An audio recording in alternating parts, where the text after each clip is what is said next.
भाजप खासदार मेधा कुलकर्णींनी मशिदीत घुसून गोंधळ घातल्याचा आरोप होतोय।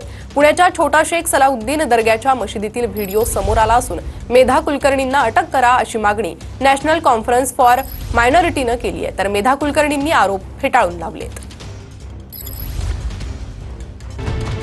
खासदार मेधा कुलकर्णींवर मशिदीत घुसून गोंधळ घातल्याचा आरोप। 13 एप्रिलचा सीसीटीव्ही फुटेज समोर, पोलिसात तक्रार दाखल।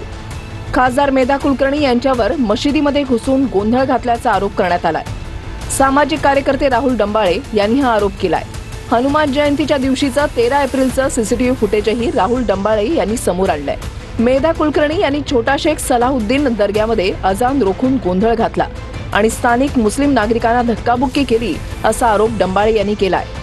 आजानचा आवाज बंद करण्यासाठीच्या नावाखाली दर्ग्यामध्ये घुसून गोंधळ आणि दंगल सदृश्य परिस्थिती निर्माण केल्याप्रकरणी राज्यसभा सदस्य असलेल्या मेधा कुलकर्णी यांच्यावर पुणे पोलिसांनी गुन्हा दाखल करून त्यांच्यावर अटकेची कारवाई करावी अशी मागणी आज नॅशनल कॉन्फरन्स फॉर मायनॉरिटीच्या वतीने राज्य सरकारकडे करण्यात येत आहे। या वादात पोलिसांनी हस्तक्षेप केल्याने अनर्थ टळला असंही डंबाळे म्हणाले।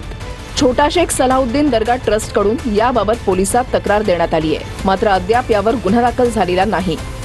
नक्कीच आम्ही त्यांना अजानचा आवाज कमी करण्यासाठी विनंती केली सगळ्यांनी जाऊन, कारण हनुमान जयंती आमचा सण होता हिंदूंचा।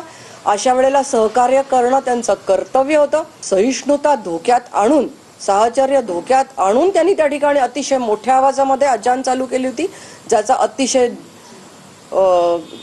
एक अडथळा होत होता आमच्या प्रार्थनेमध्ये। आणि त्यांना आम्ही आवाहन करायला गेलो असता त्यांनी गैरवर्तन केलं। त्या व्हिडिओमध्ये हे पण दिसतंय की मी कानावर हात ठेवलेले त्यांचे अपशब्द ऐकून आणि खोटे आरोप केल्याबद्दल त्यांच्यावर मी गुन्हा दाखल नक्कीच मला करावा लागेल।